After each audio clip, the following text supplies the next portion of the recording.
چاچا لیڈی پوشاک کا کام کرتا تھا، مگر ایک روز چاچا کی طبیعت خراب تھی۔ چاچی نے مجھے چاچا کے کپڑے پہننے کو دیے اور پوشاک کی دکان پر روانہ کر دیا۔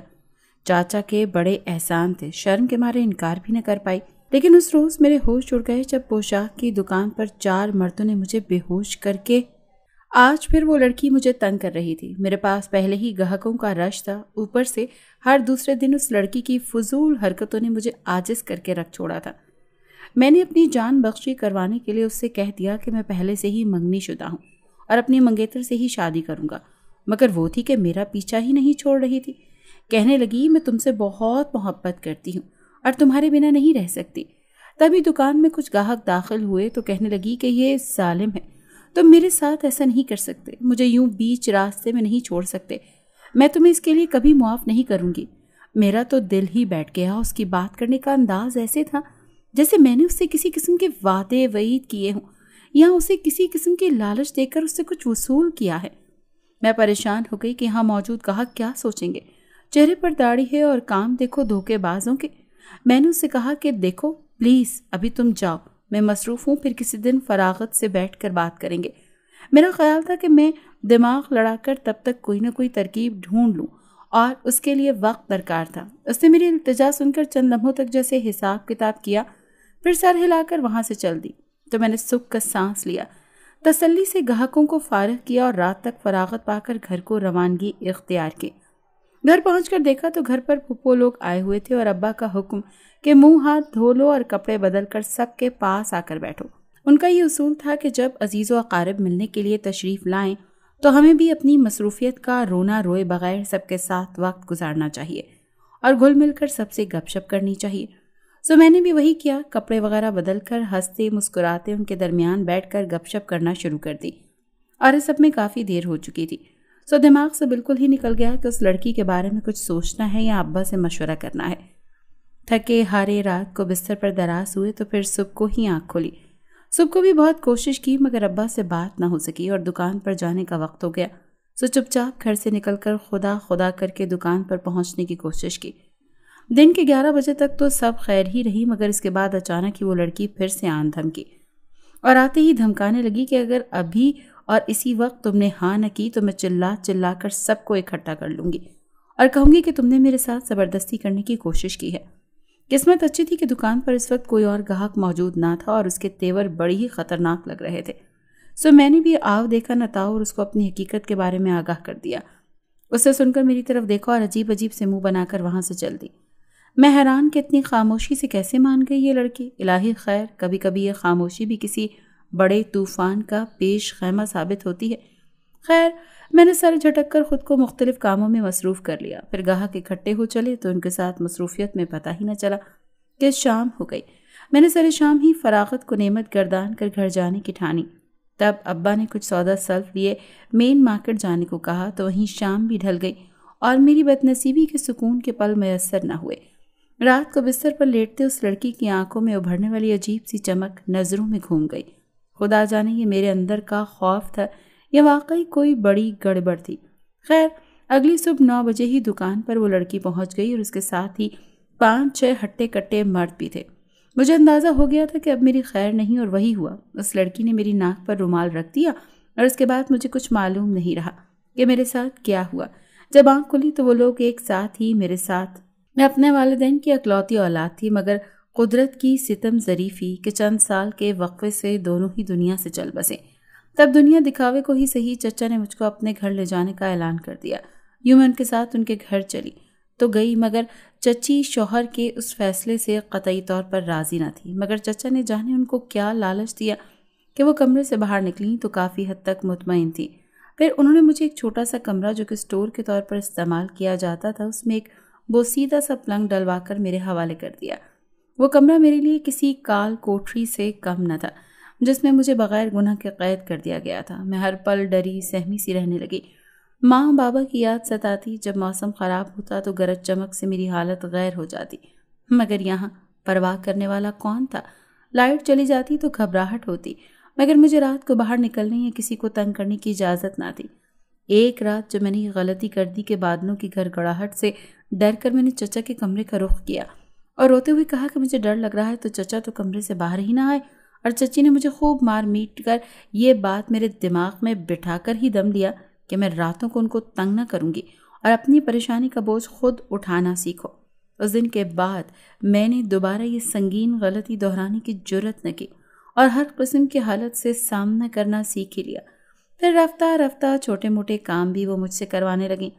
اسکول میں داخلہ کروایا تو وہاں بھی ان کی نازوں پلی بیٹی کا بیگ اٹھانا، اس کے لیے بریک میں کینٹین کے دھکے کھانا اور اس قسم کے دوسرے کاموں کے لیے مجھے بطور خاص حکم جاری کر دیا گیا۔ میں بیچاری لوارث اور مسکین سی بچی انہی کے ٹکڑوں پر پل رہی تھی اور ان کا احساس بھی مجھے ہر دم دلایا جاتا، تو کیسے ان کے کسی بھی حکم سے انکاری ہو سکتی تھی؟ سر ڈال کر ہر حکم بجا لاتی اور اس سب کی وجہ سے اکثر رات بھر جسم کی اکڑن کی وجہ سے جاگتی رہتی، مگر سب کو پھر سے ان کی خدمت میں حاضر ہو جاتی۔ اس طرح وقت گزرنے لگا اور ہم دونوں لڑکیاں جوان ہو گئی۔ اب میں گھر کے ہر کام میں طاق ہو چکی تھی اور میرا جسم بھی ہر قسم کی سختی برداشت کرنے کا عادی ہو چلا تھا۔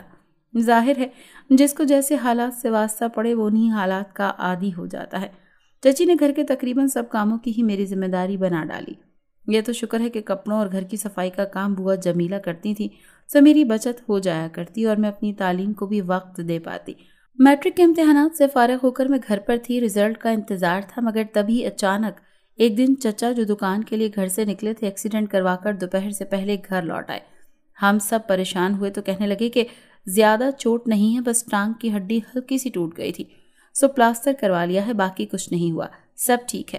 یہ سن کر سب نے سکھ کا سانس لیا، مگر میرے سر پر ایک اور مصیبت ٹوٹ پڑے گی یہ میں نہیں جانتی تھی۔ چند دن چچا کی خدمت گزاری ہوتی رہی اور گھر کا خرچ ٹھیک ٹھاک چلتا رہا، مگر پھر ایک دن چچا نے یہ رونا دھونا مچا دیا کہ بیٹا نہیں ہے تو دکان کب کی بند پڑی ہے، گھر کا خرچ کیسے چلے گا، اور زیادہ دن دکان بند رہی تو گاہک بھی جاتے رہیں گے۔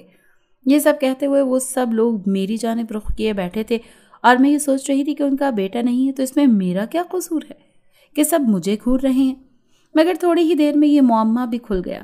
چچا نے انہونی سی بات کہہ ڈالی، کہنے لگے ماریا میری بچی، اب تم ہی ہو جو اس مشکل وقت میں ایک اچھی بیٹی بن کر دکھا سکتی ہو۔ مہوش تو ابھی بچی ہے، وہ دنیا کی چالاکیوں سے ناواقف ہے، تم ایسا کرو کہ کل سے مردانہ کپڑے پہن کر دکان پر جانا شروع کر دو۔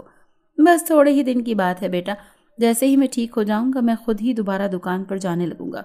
اف خدایا، اتنی بے حسی، میں لڑکی ہو کر بازاروں میں مردوں کے درمیان کیسے بیٹھوں گی، وہ بھی بالکل اکیلی؟ میں نے کچھ کہنا چاہا تو چچی بولی، شاباش بیٹا، ہمیں تم سے یہی امید تھی۔ سچ کہا ہے کسی نے کہ کسی کے ساتھ نیکی کرو تو وہ نیکی ایک نہ ایک دن آپ کے کام ضرور آتی ہے۔ اب دیکھیے نا، ہم نے اسے اپنے گھر میں رکھا، اپنی بیٹی کے برابر اس کو پہننے اوڑھنے کو دیا، پڑھایا لکھایا، جوان کر دیا۔ اب یہ ہمارے کام نہ آئے گی تو اور کون آئے گا ہمیں سہارا دینے؟ اب تو ہمارا صلہ لینے کا وقت ہے نا بیٹا۔ اتنا درس دے ڈالا تھا اور ساتھ میں مجھے بے شمار احسانات بھی گنوا دیے گئے تھے، تو میں کیا کہہ سکتی تھی؟ بے بسی سے سر ہلا دیا، حلق میں آنسوں کا گولا اٹک کر رہ گیا۔ میں نے فوراً اپنے کمرے کا رخ کیا۔ یہ کمرہ وہ واحد جگہ تھی جہاں میں کھل کر اپنی تکلیف کو دیواروں سے بیان کر سکتی تھی اور جی بھر کر رو بھی لیتی تھی، تو میں نے وہی کیا۔ مگر یہ بات میں ابھی تک ہضم نہ کر پا رہی تھی کہ کل سے ہی مجھے بازار میں اتنے لوگوں کی بھیڑ میں تنہا بیٹھنا ہے۔ 100 طرح کے وسوسے تھے جو دماغ کو چپکے جا رہے تھے، جیسے کسی کو پتہ چل گیا تو کوئی لڑائی ہو گئی، تو اگر کبھی میں نے بات کرتے ہوئے غلطی سے اپنی جنس بیان کر دی تو اسی طرح کے وسوسے اور خدشات لیے میں رات بھر جاگتی رہی اور بے بسی سے تکیہ بھگوتی رہی۔ اس کے علاوہ میرا کسی چیز پر زور نہیں چلتا۔ رات بھر جاگ کر سب کو آنکھیں بری طرح سوچ چکی تھی اور چیخ چیخ کر میری بے بسی کا اعلان کر رہی تھی۔ چچا نے جب کپڑے میرے حوالے کیے تو میں نے التجا کرتی نظروں سے ان کی طرف دیکھا، مگر انہوں نے سر جھکا لیا اور مجھے ہمت کا درس دیتے تیار ہونے کا اندیا دے دیا۔ مجبور تھی، ایک بار پھر ان کی طاقت کے سامنے ہار چکی تھی، سو خاموشی سے کپڑے لیے اور اپنے کمرے کی طرف چلنا چاہا، مگر میرے قدم بھی میرا ساتھ دینے سے انکاری تھے۔ اپنے وجود کو گھسیٹتے ہوئے میں کمرے میں داخل ہوئی اور کپڑے بدلنے لگی۔ اس سب کے دوران آنسو تواتر سے میرے گال بھگو رہے تھے، دل سوکھے پتے کی مانند لرز رہا تھا، ہاتھ پیر کانپ رہے تھے، مگر میں اپنے ہی اوپر اپنے ہاتھوں سے ایک کے بعد ایک ستم کرتی چلی گئی اور پھر خود کو آئینے میں دیکھتے بری طرح رو دی کہ میرے ساتھ کیا ہونے جا رہا تھا۔ کیا میں یہ سب کر پاؤں گی؟ میں تو قریب سے مرد گزر جائے تو بھی ڈر جاتی ہوں۔ میں کیسے اتنے مردوں سے سامنا کروں گی، کیسے ان سے بات کروں گی؟ دھڑ دھڑاتے دل کے ساتھ میں چچی کے بلانے پر باہر نکلی۔ پھر چچا اور چچی نے 100 طرح کے طریقے، 100 طرح کی نصیحتوں کے ساتھ مجھے واقعتاً گھر سے باہر دھکیلا۔ میں بری طرح ڈری ہوئی تھی۔ دروازے پر موجود ٹیکسی جس کو میرے ہی لیے بلایا گیا تھا، میں بیٹھ کر دکان کے لیے روانہ ہوئی۔ سارے راستے میں رونے کو قابو کر کے ان لوگوں کی باتوں اور نصیحتوں کو یاد کرتی گئی اور زبان پر کلمہ طیبہ کا ورد جاری تھا۔ سڑکوں پر ہر طرف مختلف گاڑیوں کا جم غفیر تھا، ہر طرف مردوں کے بولنے کی آوازیں آ رہی تھیں۔ میرے دماغ میں سب گڈ مڈ ہو رہا تھا۔ تبھی بے خیالی میں میرے کانوں میں آواز آئی، اترو لڑکے، تمہاری دکان آ گئی ہے۔ میں نے بے خیالی میں اس ٹیکسی ڈرائیور کی طرف دیکھا تو اس نے مجھے کاندھے سے پکڑنا چاہا۔ اچانک مجھے ہوش آیا تو میں نے جھٹکا کھا کر سیدھی ہوئی تو وہ بیچارہ ڈرائیور بھی گھبرا گیا اور بولنے لگا، عجیب پاگل ہے، کب سے پکار رہا ہوں، سنائی نہیں، اب ہاتھ بڑھایا تو ایسے دبک گیا جیسے کوئی دوشیزہ ہے۔ یہ کہنا تھا کہ وہ بھی اور قریب کے 2-3 مرد اور بھی بے ہنگم انداز میں ہنستے چلے گئے اور میں دل ہی دل میں رو دی۔ انہیں کیا بتاتی کہ میں سچ میں لڑکی ہوں، اس لیے تو اتنا گھبرا رہی ہوں۔ میں نے نم آنکھوں کے ساتھ ٹیکسی سے اترتے ہوئے ارد گرد کا جائزہ لیا اور کالا چشمہ نکال کر آنکھوں پر لگا لیا۔ ہر طرف مرد ہی مرد تھے، کوئی اپنی دکان کی صفائی کر رہا تھا تو کوئی دکان کے سامنے موجود شوکیس میں دکان سے اٹھا کر چیزیں سجانے میں مصروف تھا۔ 5 دکانیں چھوڑ کر ایک بابا تھڑے پر چھوٹے موٹے کلپ، پونیاں وغیرہ سجا کر بیٹھا تھا۔ چند آدمیوں نے دکانوں کے درمیان سڑک پر سایہ کرنے کے لیے ترپال لٹکا رکھی تھی اور اس کو مزید اونچا کرنے میں مصروف تھے تاکہ آتی جاتی چیزوں سے اور بندوں سے نہ ٹکرا سکیں۔ بالکل سامنے والی دکان پر ایک جوان لڑکا اپنے کاموں سے فارغ ہو کر سٹول پر بیٹھا تھا اور میری ہی طرف دیکھ رہا تھا۔ میں نے دیکھا تو مسکرا دیا اور بولا، لگتا ہے نئے آئے ہو دکان پر؟ میں نے ہاں میں سر ہلایا تو بولا، تبھی تو اپنی دکان کو کھولنے کے بجائے دوسروں کو دیکھ رہے ہو۔ وہ مسکراتے ہوئے بولا تو میں نے جھرجھری لی اور تیزی سے دکان کا تالا کھولنے لگی، مگر گھبراہٹ اور پریشانی میں چابی تالے کے اندر ہی نہیں جا رہی تھی۔ تبھی ساتھ کی دکان کے چچا نے چابی میرے ہاتھ سے لے لی اور تالا کھولتے ہوئے کہنے لگے، ایک تو یہ آج کل کے لڑکے بھی نا بالکل ہی فارغ ہیں، قسم سے لگتا ہے ڈھنگ سے کھانا بھی نہیں کھاتے ہیں۔ 2 اور مرد بھی اس کی ہاں میں ہاں ملاتے اپنی اپنی طرف سے لقمے دینے لگے۔ اتنے میں نے شٹر کے اوپر جاتے ہی جلدی سے اندر کی جانب قدم بڑھائے اور سب کی نظروں کو نظر انداز کر کے کونے میں جا کر بیٹھ گئی اور آنکھیں بند کر کے جو سورہ اور جو آیت منہ میں آئی وہ پڑھتی چلی گئی۔ کافی دیر بعد میرے دل کو ذرا چین نصیب ہوا تو میں نے دیکھا کہ سب اپنے اپنے کاموں میں مصروف ہیں اور کسی نے میری طرف دیکھا بھی نہیں، یعنی کسی کو پتہ نہیں چلا کہ میں لڑکی ہوں، کیونکہ میری آواز بھی خاصی بھاری تھی جو کسی طور پر بھی مردانہ آواز سے کم نہیں تھی۔ سب مجھے لڑکا سمجھ رہے تھے۔ یہ دیکھ کر میں مزید پرسکون ہوئی تو چچا کی نصیحت یاد آئی، یہ دکان کی صفائی کرنی ہوگی، کپڑوں کے جھاڑ پونچھ کرو اور ساری لائٹیں بھی لازمی جلا دو۔ تب میں نے جلدی بس اوپر ہی کی تھوڑی سی جھاڑ پونچھ کی، پیچھے موجود کیبنٹس میں پڑے کپڑوں کو جھاڑا اور لائٹس بھی آن کرتی گئی اور واقعی روشنی تیز ہونے سے کپڑوں کے رنگ، نگینے اور دوسرے کام وغیرہ مزید نکھرے اور حسین دکھنے لگے۔ یہ ایک لیڈیز گارمنٹس کی دکان تھی جس پر ایک سے ایک قیمتی اور نفیس کام کا جوڑا موجود تھا۔ خیر، میں نے جھجکتے ہوئے وہ دن گزارا اور پھر اگلے دن میں کچھ بہتر حال میں تھی۔ ہفتہ اور پھر 10 دن گزر جانے کے بعد میں خود بھی بھولنے لگی کہ میں لڑکی ہوں۔ اس طرح دن گزرتے رہے اور ایک دن ایک لڑکی دکان میں داخل ہوئی۔ وہ خریداری کرتے ہوئے ہلکی پھلکی گفتگو بھی کر رہی تھی۔ پھر آدھے گھنٹے کے بعد وہ چلی گئی، مگر 2 دن کے بعد ہی وہ پھر سے پہنچ گئی۔ اب کی بار وہ ایسے ہی خریداری کرتی رہی اور پھر چلی گئی۔ میں حیران تھی، لوگوں کے پاس اتنا فالتو پیسہ ہے۔ چند دن گزرے تھے کہ وہ پھر سے دکان پر آن پہنچی۔ اب کی بار وہ مجھ سے چھوٹے موٹے سوال کرنے لگی اور خریداری بھی کر رہی تھی۔ میں جو سوال مناسب سمجھتی اس کا جواب دیتی۔ قریب 1.5 گھنٹے بعد وہ فارغ ہو کر گئی، مگر وہ اب بھی دوسرے دن پہنچ جاتی۔ پھر کہنے لگی اس سے مجھ سے محبت ہو گئی ہے اور میں اس سے شادی کر لوں۔ میں لڑکی تھی، یہ بات تو صرف میں ہی جانتی تھی، مگر وہ تھی کہ گلے ہی پڑ چکی تھی۔ میں نے ہر حربہ آزمایا مگر اس سے چھٹکارا نہ ملا، تو میں تنگ ہو کر اس کو بتا دیا کہ میں لڑکی ہوں اور وہ میرا پیچھا چھوڑ دے۔ تب تو وہ چلی گئی، مگر اگلی صبح 9 بجے 5-6 مردوں کے ہمراہ دکان میں داخل ہو گئی۔ میرے تو آسان خطا ہو گئے کیونکہ وہ مجھے اغوا کرنے کے لیے آئی تھی، مگر میری کچھ بھی کرنے سے پہلے اس نے مجھے بے ہوش کر دیا۔ پھر میرے ساتھ کیا ہوا مجھے کچھ علم نہ تھا۔ جب مجھے ہوش آیا تو میں نے اس لڑکی کی منتیں کی کہ مجھے چھوڑ دے، مگر وہ طنزیہ مسکرا دی اور بولی، ایسے ہی میں بھی تڑپی تھی، مگر تمہارے باپ نے مجھ پر ترس نہیں کھایا تھا اور صرف 15 سال کی عمر میں اس نے مجھے آتے جاتے تنگ کرنا شروع کر دیا تھا۔ میں نے ایک ایک پل کرب میں گزارا تھا کیونکہ مجھے بھی اپنی عزت پیاری تھی۔ اب تم وہی سب جھیلو گی تو اسے پتہ چلے گا کہ کیسا لگتا ہے جب تمہاری بیٹی اتنی اذیت سے گزرتی ہے۔ میں صدمے اور دکھ کے ملے جلے اثرات سے نڈھال بیٹھی آنسو بہا رہی تھی کہ میرے بابا ایسے کیسے کر سکتے ہیں۔ دکھ کے مارے میں یہ بھی بھول گئی کہ میرے بابا تو 9 سال پہلے ہی فوت ہو چکے ہیں۔ تبھی وہ مزید بولی کہ میں نے 5 سال بدلے کی آگ میں جلتے ہوئے گزارے ہیں، اور اب جا کر مجھے اس کی رہائش کا پتہ چلا اور پھر تمہاری حقیقت بھی معلوم ہو گئی کہ تم لڑکی ہو۔ تبھی میں ہر دوسرے دن تمہاری دکان میں جاتی اور تم سے بات کرتے ہوئے میں اندازہ لگا چکی تھی کہ واقعی ہی تم لڑکی ہو۔